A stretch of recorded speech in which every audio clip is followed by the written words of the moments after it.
กินอย่างมีแห้ง เดี๋ยวมี ยาตัวนี้เป็นยาสมุนไพร สมุนไพรมันสมุนไพร หมุนดาว นี่โอ้พวกร้านกินมา นี่เป็นยาแผนมูฮาน กินแล้วก็แข็ง กินเดียวซอยโพธีตัวนี้นี่ยาตัวนี้นี่โอ้เนี่ยนี่มันกับแข็งแท้ต้องไปซ่าโอ้จะถือการยำเพราะบอกว่าจำไม่เบียดพันในวันข้าวเรื่องมึงล่ะไม่เนี่ยจำเนี่ยมาที่ว่าอีเมลก็ซื้อเกี่ยวมันเนาะ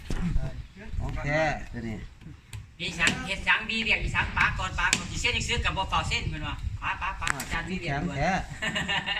เนี่ยที่ว่าใส่แก้วแหนเอาบ่ เหนียวเนาะ เหนียว เมื่อเด็กจอยจริงๆเมื่อซื้อดี เอามายัดใส่นี่กินโอ้ยนี่กินแบบของเกินเด้อนี่เด้อกินเนี่ย สนใจมาหาโลดสนใจมาหาโลดนี่หมอยา สองที่พัดสามอยู่เลย กินแบบของเกิน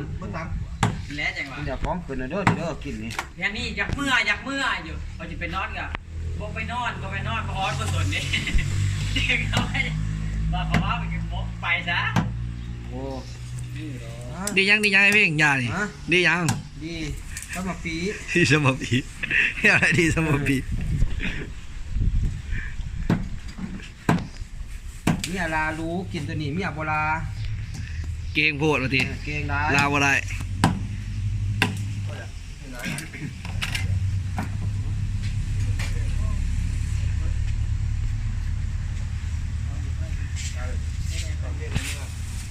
พี่อันนี้ยังไม่เด็ดกินแล้วเนี่ย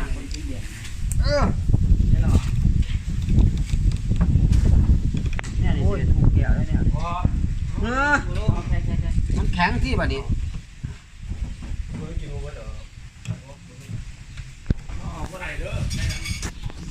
ตัวนี้นี่กิน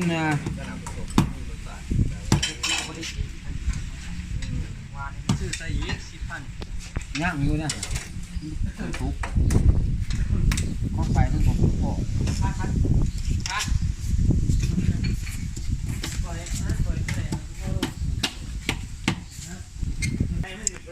โอ้ยจะบนที่หนามาแต่ว่า